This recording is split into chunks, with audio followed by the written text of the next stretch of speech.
जी भैया। Okay, copy pen ले लो और नोट करते जाओ। अब बस सिर्फ मेरी आवाज़ ही आपको आती रहेगी, ठीक है? जब तक मैं आपसे पूछूँ ना कुछ, तब तक आपको बताने की कुछ ज़रूरत नहीं है। तो स्टार्ट करते हैं, ठीक है? देखो, रिटायरमेंट और एडमिशन में चॉइस आएगा, यानी आप एडमिशन भी कर सकते हो और रिटायरमेंट, ठीक है ना? रिटायरमेंट, मैंने एडमिशन तो आपको करा दिया है, तो आपको कोई इसमें ये नहीं होगा कि ऑब्वियसली आप एडमिशन ही करोगे। लेकिन क्या होता जब हमारे पास टाइम कम होता, तो मैं सिर्फ एडमिशन ही कराता, रिटायरमेंट कराता ही नहीं, क्योंकि उसमें चॉइस आ रहा था। लेकिन अब हमारे पास टाइम हो गया है, तो ये एक बेनिफिट मिल गया कि सपोज़ करो एडमिशन में अगर आपसे जर्नल एंट्री पूछ लिया, और वैसे भी आप जर्नल एंट्री में बहुत ज़्यादा घबरा जाते हो, तो अगर आपसे उसने जनरल एंट्री पूछ लिया और रिटायरमेंट में आपसे रिवैल्यूएशन अकाउंट पूछ लिया, पार्टनर्स कैपिटल पूछ लिया एंड बैलेंस शीट पूछ लिया, तो आप सीधी सी बात है, आप अकाउंट बनाओगे, क्योंकि रूल कहता है जिसमें अगर आपसे जनरल पूछा जाए तो आपको आंसर जनरल में ही देना है, और जिसमें अकाउंट बनाने के लिए बोला जाए उसमें आपको अकाउंट ही बनाना है। तो अगर सपोज करो एडमिशन में जनरल एंट्री आ गया और रिटायरमेंट में अकाउंट आ गया, तो अगर हमारे पास टाइम नहीं होता तो ओबियसली, और वैसे भी मैंने एडमिशन की जनरल एंट्री सारी करवा रखी है आपको, आप चाहो तो देख सकते हो। लेकिन फिर भी अब हमारे पास टाइम है, तो हम वो सारी चीज़ें कवर अप करेंगे जो एडिशनल हमने छोड़ दिया था। तो वही चीज़ आज हम यहाँ पर कवर अप करेंगे इस रिटायरमेंट में, ठीक है? तो ये रिटायरमेंट भी सेम आपका वही 6 मार्क्स का जो है आपका आएगा, जिसमें आपसे रिवैल्यूएशन, ठीक है, पार्टनर्स कैपिटल, पार्टनर्स कैपिटल भी पूछ सकता है और बैलेंस शीट भी पूछ सकता है। ये 3 चीज़ पूछ सकता है इस 6 मार्क्स में। और साथ साथ आपसे रेशियो में भी पूछ सकता है। रेशियो में आपका अलग से 3 मार्क्स का पूछ लेगा ये। तो 3 मार्क्स में रेशियो के साथ साथ आपको ट्रीटमेंट भी बतानी पड़ेगी गुडविल की, ट्रीटमेंट ऑफ गुडविल, तो आपको ये भी बताना पड़ेगा, ठीक है ना? तो ये कुछ चीज़ें जो है रिटायरमेंट में आपसे पूछेगा, तो हमारा फोकस सिर्फ जो है इन्हीं पे ही होगा। तो वन बाय वन हम एक एक को करके चलते हैं कि रिटायरमेंट में एक्चुअली में रेशियो करते कैसे हैं।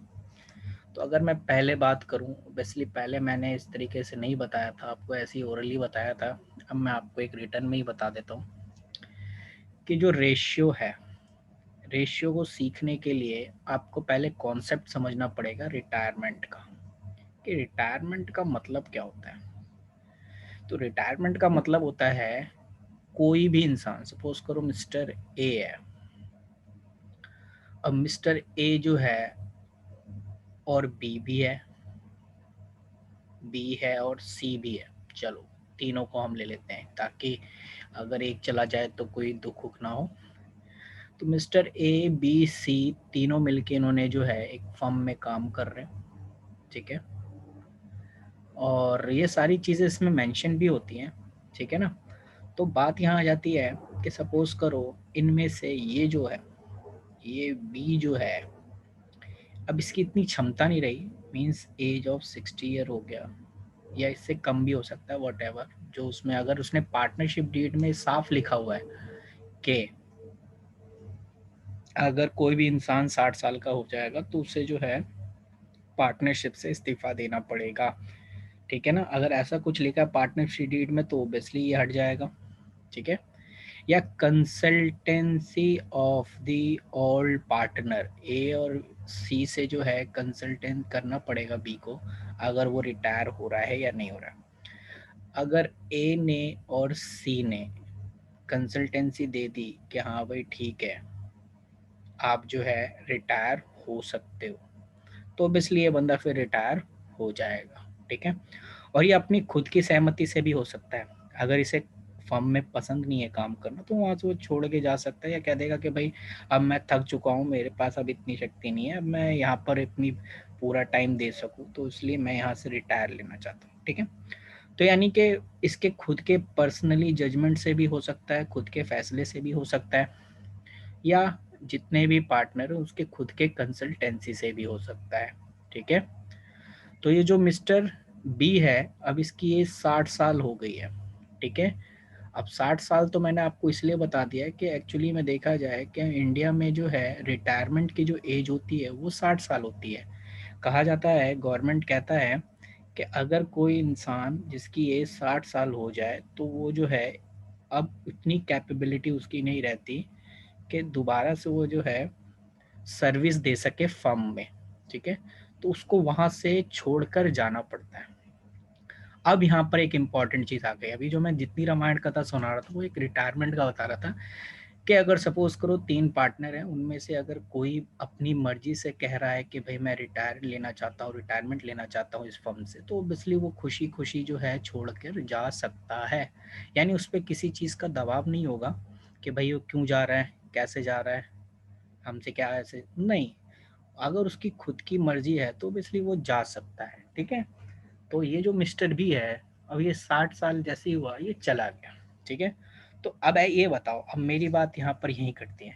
ये जो मिस्टर बी जो रिटायरमेंट लिया, यानी उसने डिक्लेयर कर दिया अपने आप को रिटायरमेंट।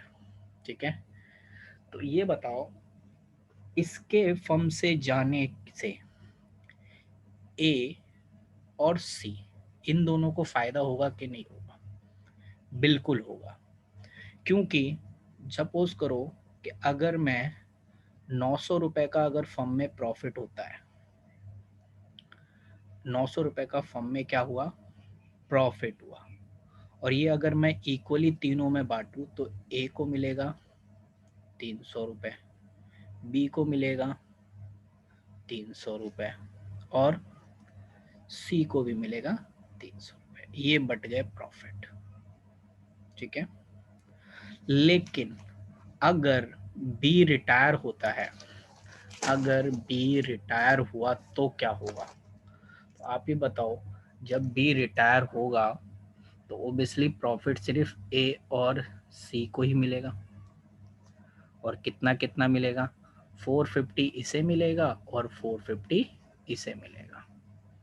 मतलब यहाँ पर यही बात आ जाती है कि जब 3 पार्टनर थे तो सबके हिस्से में 300 300 300 आते थे, लेकिन जब बी रिटायर हुआ तो प्रॉफिट सिर्फ बट रहा है 450 450 ओनली ए और सी में।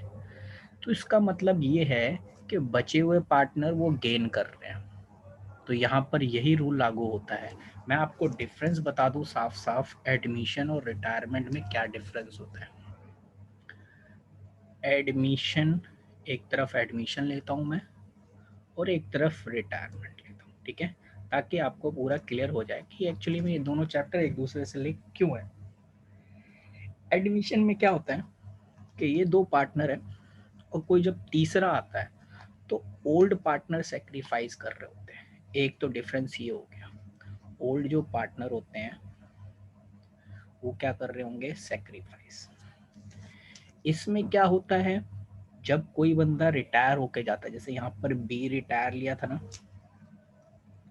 तो यहाँ पर ओल्ड पार्टनर गेन कर रहे होते हैं, ओल्ड पार्टनर गेन कर रहे होते हैं। ये एक सबसे बड़ा डिफरेंस है। एडमिशन में ओल्ड पार्टनर जो होते हैं वो सेक्रीफाइस कर रहे होते हैं, लेकिन रिटायरमेंट में ओल्ड पार्टनर जो है वो गेन कर रहे होते हैं, गेन। एक डिफरेंस तो ये है। और जैसा कि आपको पता है, एडमिशन में इस सेक्रीफाइसिंग रेशियो को भरने के लिए नया पार्टनर जो है अपने साथ कैपिटल और गुडविल लाता है, जिसे वो सेक्रीफाइसिंग में बांट देता है। तो इसका फॉर्मूला आपको भी पता है, जनरल एंट्री क्या होती है, premium for goodwill account debit to sacrificing partner. और यहाँ पर जो कॉन्सेप्ट होगा रिटायरमेंट में वो होगा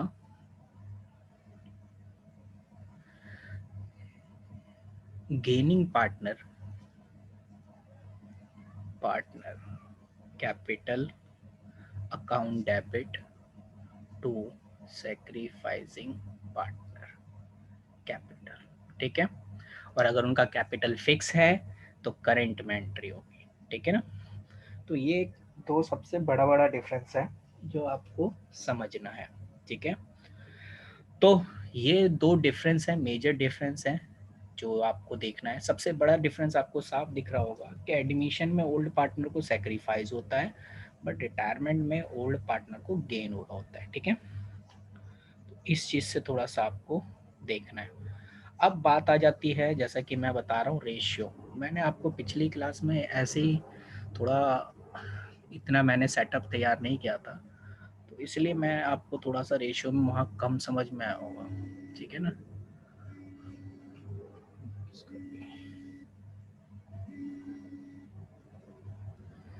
तो इतना ज़्यादा आपको समझ नहीं आया होगा, लेकिन अब जो है आपको समझ में आएगा कि इसमें आपने करना क्या है। अब ये रेशियो, इसमें कितने केस हैं? एडमिशन की तरह इसमें ज़्यादा केसेस नहीं है, इसमें सिर्फ जो है 2 केसेस हैं, ठीक है।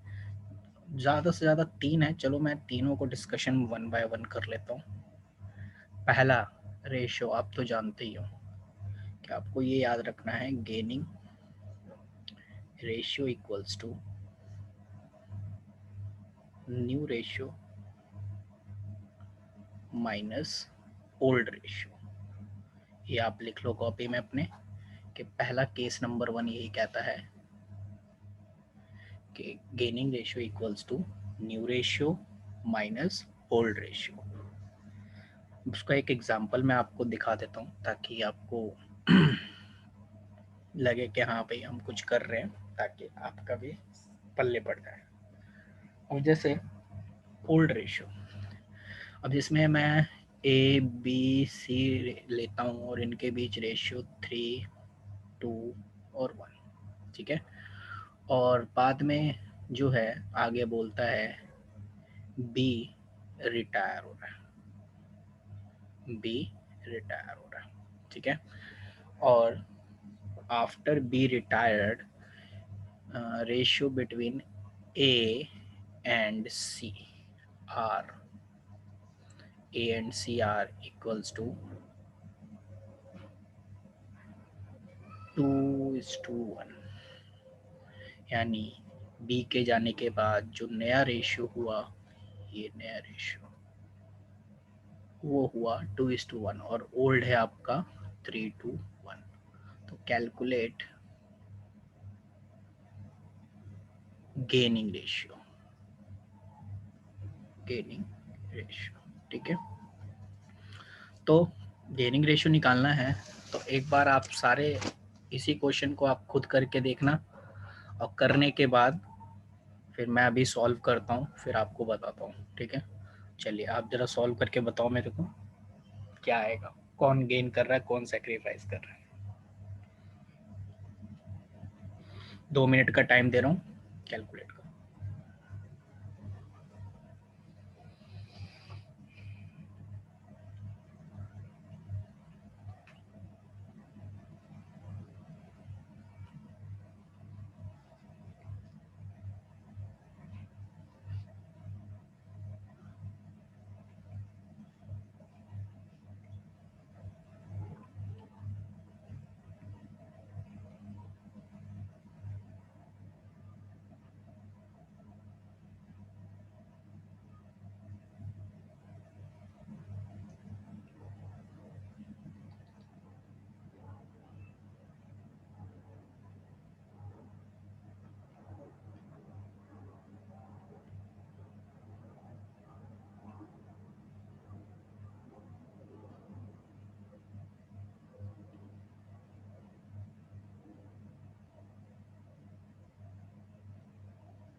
क्या कैलकुलेट कर लिया सबने? सर अभी कर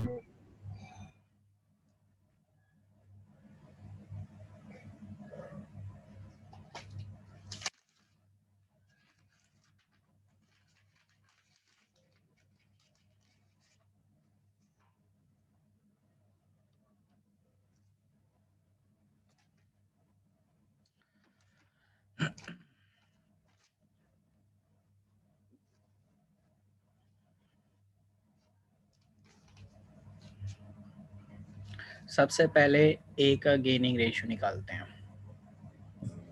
भैया 1:1 ही होगा। चेक कर लेता हूँ मैं, देख लेते हैं, गेनिंग रेशियो निकालते हैं। और जैसा कि गेनिंग रेशियो का फॉर्मूला है new ratio minus old ratio. तो जैसा कि आपको पता है न्यू रेशियो जो था ए का वो था 2/3 माइनस, और ए का ओल्ड रेशियो कितना था 3/6। 3/6, 3 और 6 का एलसीएम ऑब्वियसली 6 आएगा, ठीक है। और 4 माइनस 3 ऊपर आ जाएगा इक्वल्स टू 1/6। पॉजिटिव में वैल्यू आ रही है, इसका मतलब ये गेन कर रहा है। अगर पॉजिटिव में आ रही है तो गेन कर रहा है, क्योंकि ये गेनिंग रेशियो इसीलिए ये पॉजिटिव में आएगा। और अगर इसी रेशियो को निकालने से अगर आपका नेगेटिव में कोई वैल्यू आ रही है तो समझ लेना वो सेक्रीफाइस कर रहा है, ठीक है। तो कंफ्यूज मत होना। बी का तो निकालेंगे। सर दोनों गेन कर रहे हैं सेम, हाँ जी, कोई बात नहीं, ए और सी। एक बार चेक कर लेते हैं। 1/3 माइनस 1/6, तो ये हो जाएगा 2 माइनस 1 डिवाइडेड बाय 6, यानी ये 1/6 हो गया, ठीक है। तो ये भी गेन कर रहा है। तो बताओ पहला केस समझ में आया? हाँ भैया यही आया था मेरा भी। ओके, तृप्ति।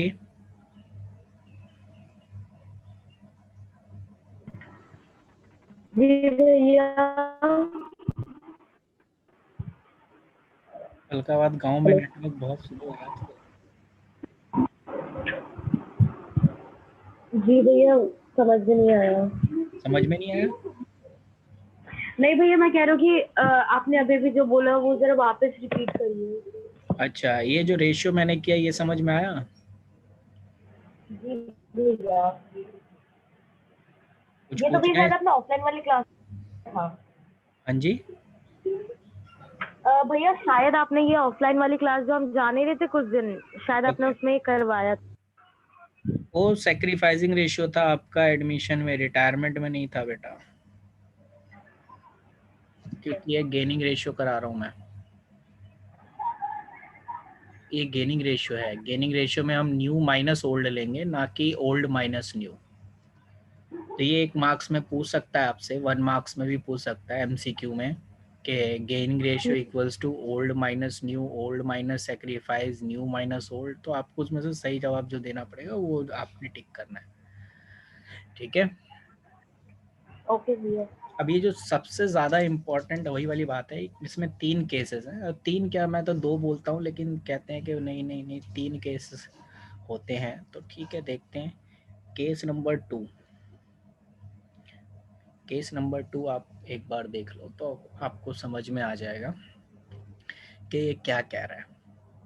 जैसे सपोज करो अभी मैंने आपको बोला था कि बी रिटायर हो रहा है, बी रिटायर हो रहा है, ठीक है। इसमें बी क्या करता है, कंडीशन रख देता है। बी क्या कर देता है, जो बचे हुए हैं ना ए और सी, इनको कंडीशन रख देता है कि मेरा जो शेयर है, यानी मेरा जो शेयर है वो आप इस रेशियो में लोगे,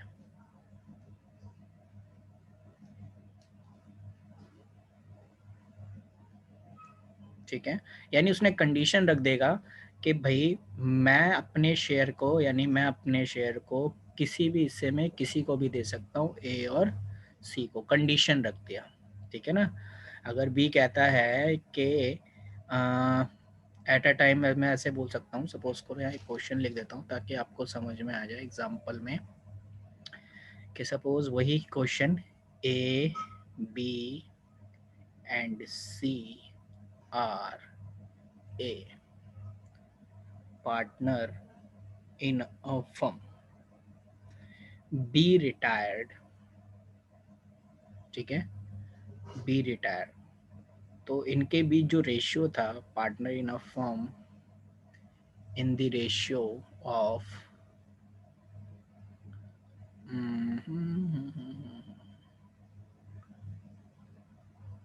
3, 2 and 1, ठीक है, and B retired and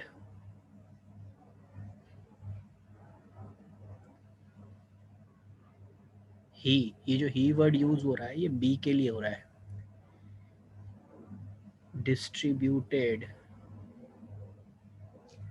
his share equally between both the partner. देखो इसमें क्या कह रहा है कि ए और बी सी तीन पार्टनर थे, उनके बीच रेशियो 3:1 था। अब बी रिटायर हो रहा है और उसने साथ साथ बोल दिया, ये कंडीशन रख दी कि जो मेरा जो शेयर है उसको इक्वली डिस्ट्रीब्यूट करोगे बोथ ऑफ द पार्टनर, यानी मेरा जो शेयर, उसका जो शेयर था, उसका शेयर कितना था, बी का जो शेयर था वो था 2/6। अब इस 2/6 को इक्वली बांट लेंगे, कौन, ए और सी। कितना कितना इक्वली बांटेंगे, इक्वली का मतलब होता है ना 1:1, ये होता है 1:1 होता है। तो इसका मतलब ए कितना लेगा, ए लेगा 3/6 का 1/2, तो ये ले लेगा 3/12, और सी को कितना मिलेगा, सी भी उतना ही लेगा, इक्वली बोला है, तो 3/6 इंटू 1/2, ये भी आपका 3/12, तो ये इतना गेन कर रहा है और ये भी इतना गेन कर रहा है, क्योंकि ये छोड़ कर जा रहा है ना बी, और बी छोड़ के जाने के बाद उसने ए और सी को अपना हिस्सा दे दिया कि भाई तुम इस हिस्से में अपने आप बांट लो। मैंने कंडीशन ये रख दी है कि कोई पार्टनर लड़ेगा नहीं कि भाई मैं इतना लूँगा, मैं इतना लूँगा, कोई नहीं लड़ेगा। अगर मैंने बोल दिया है कि आपको इक्वली बांटना है, तो इसका मतलब है कि आपको इक्वली बांटना है, मैंने कंडीशन लगा दिया। और यही चीज़ है केस में कि मेरा जो शेयर है वो आप इस रेशो में लेंगे, ठीक है ना। तो इसका मतलब यहाँ आपको कंडीशन लगा देगा रिटायर पार्टनर, ये कंडीशन लगा देगा। आपको 80% क्वेश्चंस चांसेस होते हैं इस टाइप के क्वेश्चन आने के पेपर में, ठीक है ना, 80% चांसेस होंगे आपको पेपर में ऐसे क्वेश्चन आए। तो आप इलिस्ट्रेशन में अब आप देखोगे तो आपको मिल जाएगा। और जब मैंने आपको एक क्लास ली थी रिटायरमेंट की, तो उसमें यही था कि वो कह रहा था कि मेरे इस शेयर को वो इस इसमें बांट लेंगे आपस में, ठीक है। तो यही आपका यही केस था। तो क्या होता है ना, कभी कभी बच्चों को इन 3 मार्क्स में मैं बोलता हूँ कि एडमिशन का भी क्वेश्चन आता है और रिटायरमेंट का भी आता है। तो कभी कभी एडमिशन का ना आके रिटायरमेंट का 3 मार्क्स वाले में दे देता है। आप क्वेश्चन उठा के चेक कर लो, रिटायरमेंट का भी है और एडमिशन का भी सेम क्वेश्चन है। बस रेशियो आपसे गेनिंग पूछ लेता है, ना कि सेक्रीफाइस पूछता है। तो गेनिंग पूछ रहा है तो समझ लो वो रिटायरमेंट का क्वेश्चन है, तो आपको कंफ्यूज नहीं होना चाहिए, ठीक है ना। तो ये कुछ इस तरीके से गेन। तो अगर मैं इसको डायग्राम के थ्रू समझाऊं, तो डायग्राम के थ्रू ऐसा हो सकता है कि ये जो बी का जो शेयर था 2/6, इसने इसको पे कर दिया ए को इक्वली, तो 2/6 का इक्वली पे किया ना 1/2। तो इसका मतलब मैंने क्या था, रेशियो यही था ना, सॉरी सॉरी सॉरी सॉरी, भैया सी का 3/6 नहीं होगा ना? 2/2 मैंने कर दिया। एक्चुअली बी का है ना, बी रिटायर हुआ है ना, बी रिटायर हुआ है, और बी का शेयर कितना था, ये ना बीच वाला, ये 2 है, मैंने ए को कर दिया गलती से, 2 है 2, और ऊपर लिखा भी था 2/6, शायद यहाँ पे रख दिया होगा। तो ए कितना लेगा, ए को मिलेगा बी ही देगा अपने शेयर का, तो बी का शेयर था 2/6, तो वो अपने शेयर का इक्वल ही देगा। तो एक्चुअली में इसने 2/12 दिया, ठीक है। और 2/12, और ऐसा ही सेम इसने सी को भी ऐसा ही पे करेगा कि अपने शेयर का 2/6 का इक्वली मतलब हाफ, तो इसका भी वही सेम बनेगा 2/12। तो एक्चुअली में देखा जाए गेनिंग रेशियो आपका जो है ये गेनिंग ही है, इसको गेनिंग बोलेंगे, ये गेनिंग है आपका, क्योंकि ये गेनिंग रेशियो है और ये गेनिंग रेशियो इन दोनों का है। तो आपसे पूछे गेनिंग रेशियो क्या है, तो भाई गेनिंग रेशियो आपका जो है वो है 2/12 इज टू 2/12। और जैसा कि नीचे के दोनों बराबर हैं तो हम इसे बोलते हैं 2:2, और काट के हम और बोल सकते हैं सिंप्लीफाई 1:1। ये आपका जो है गेनिंग रेशियो है। और अगर आपको इससे न्यू निकालना है तो न्यू निकालने के लिए आपको क्या करना पड़ेगा, तो मैंने आपको बोला था कि जब न्यू रेशियो का फॉर्मूला लगाते हैं, इसकी बाकायदा मैं पूरी रिकॉर्डिंग जो है पूरा डाल दूंगा। अब मैं शुरू से रिकॉर्डिंग कर रहा हूँ, तो अगर आपको कुछ नहीं हुआ तो एक बार दोबारा देख लेना, आपको समझ में आ जाएगा। तो देखते हैं।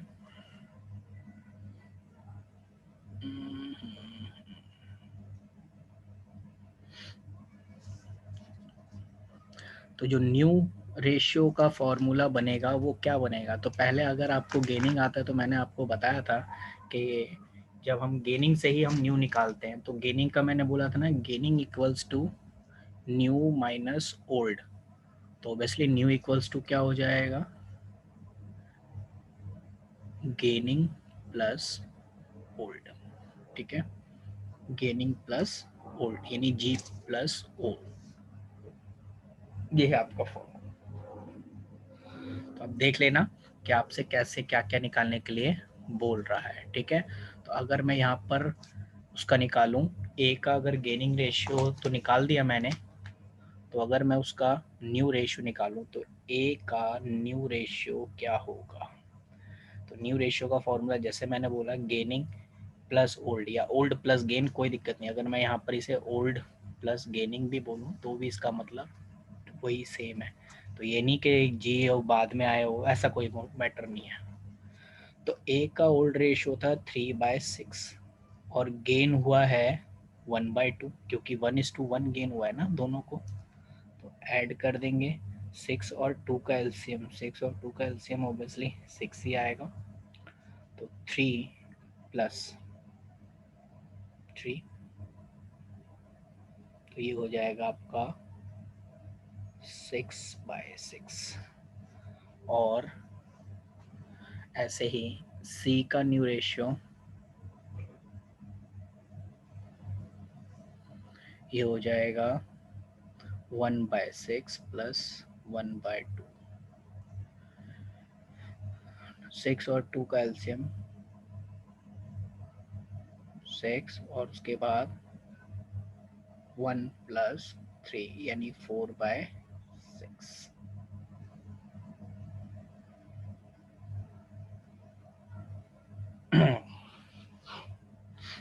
तो ये आपका बचा, तो हम इसे बोल सकते हैं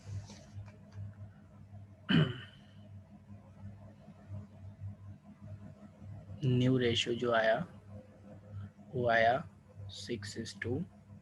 इसको हम काटेंगे तो ऐसे भी हो सकता है 3:2। आप चाहो तो इसे अपनी बुक के इलस्ट्रेशन पे सॉल्व करोगे तो ऑब्वियसली आपका आ जाएगा। तो बताओ ये चीज़ आपके समझ में आई कि नहीं आई।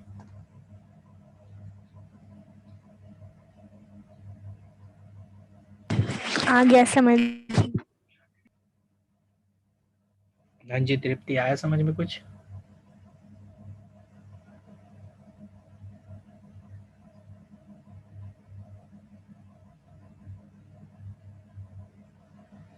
और पिंकी समझ में आया। हाँ भैया। ओके, तो क्या हम आगे बढ़े फिर? Yes sir. ओके,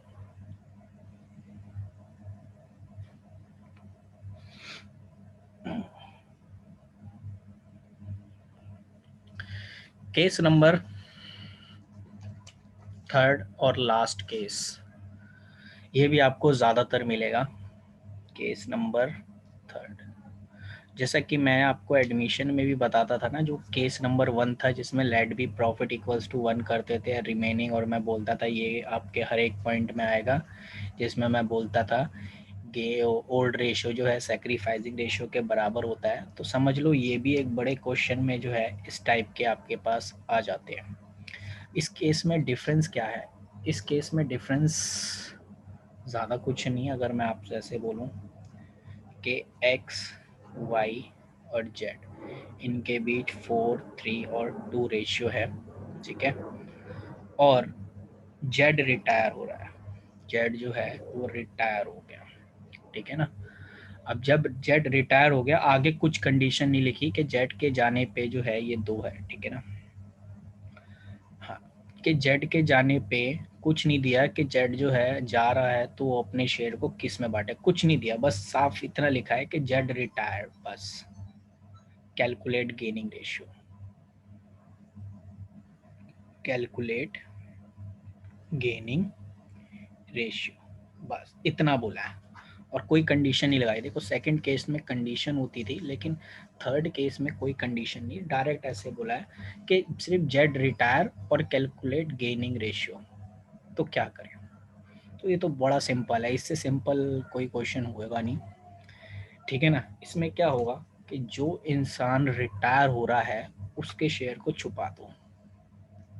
जब हम उसके शेयर को छुपा देंगे तो हमारा जो बचेगा वही न्यू रेशियो है, वही गेनिंग रेशियो है, ठीक है। इट्स मीन, इसका मतलब ये हो गया कि जो न्यू रेशियो है वो x और y के बीच होगा, कितना, 4:3। ये जेड के जाने पे ये लोग हटा दिया जेड का, और कोई कंडीशन भी नहीं बोली कि जेड जा रहा है तो मैं अपने शेयर को ऐसे ऐसे बांटूंगा, ऐसा कुछ नहीं बोला उसने। तो बस जो जा रहा है उसको हटा दो, तो बाकी जो बचा एक्स और वाई के बीच 4:3, ये इसका न्यू रेशियो है। ये है ओल्ड, ये मिल गया ओल्ड, और ये मिल गया न्यू। तो बस गेनिंग रेशियो निकाल सकते हो, गेनिंग रेशियो निकाल सकते हो, ठीक है, न्यू माइनस ओल्ड करके। और जहाँ तक अगर आप जब इसे निकालोगे तो आई थिंक मेरे ख्याल से 4:3 ही आएगा। तो इसलिए अगर, लेकिन मैं भी चाहता हूँ आप कैलकुलेट करो, क्या पता मैं गलत हूँ। तो आप इसको, तो ये बड़ा सिंपल सा होता है केस थर्ड, तो बहुत इजी है कि जो जा रहा होगा कोई कंडीशन नहीं बोलेगा तो बस उसके शेयर को छुपा दो, बाकी जो बचा वो उसका न्यू है, जैसा कि ये रहा न्यू। मैंने अपने आप ही बता कर लिया क्योंकि जो चला गया सो चला गया, बाकी जो बचा वो न्यू है, तो इसलिए न्यू 4:3 है। तो अब जब न्यू भी पता है, ओल्ड भी पता है, तो इसलिए गेनिंग निकल सकता है। तो क्या ये रेशियो समझ में आया कि नहीं आया, पहले ये बताओ।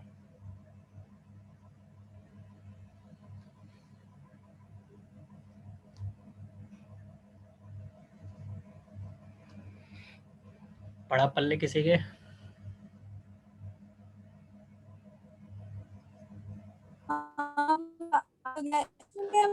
Yes sir. ओके, पड़ गया पल्ले। तो क्या ये रेशियो का पॉइंट आपको समझ में आया, तीनों केस?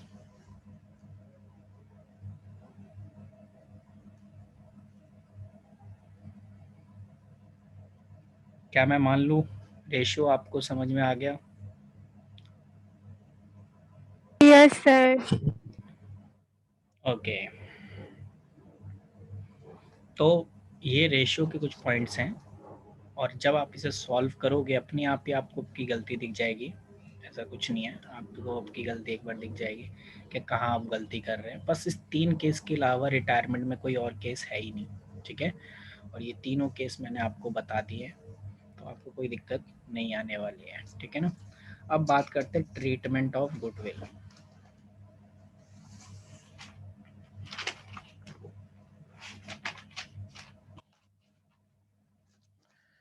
तो अब बात करते हैं ट्रीटमेंट ऑफ गुडविल, क्योंकि रेशियो के साथ ट्रीटमेंट ऑफ गुडविल होता है। गुडविल, ठीक है। तो ट्रीटमेंट ऑफ गुडविल यानी आपको गुडविल जो है उसको ट्रीट करना है। अब दो गुडविल होगी, एक तो गुडविल होगी ओल्ड वाली और एक होगी goodwill of the firm. Goodwill of the firm, जो ओल्ड गुडविल है तो वो तो ओल्ड रेशियो में बढ़ जाएगा ओल्ड पार्टनर में, वो तो रूल है अपना, जितने भी हम पुरानी चीजें बांटते हैं। जो गुडविल ऑफ द फर्म है उसको हम गेनिंग रेशियो में बांटते हैं, उसे हम गेनिंग रेशियो में बांट देंगे। तो इसका मतलब हमने क्या सीखा, हमने ये सीखा कि जो ओल्ड गुडविल है वो ओल्ड रेशियो में बटेगी। तो इसकी जनरल एंट्री अगर हम करना चाहें तो क्या करेंगे, old partner capital account debit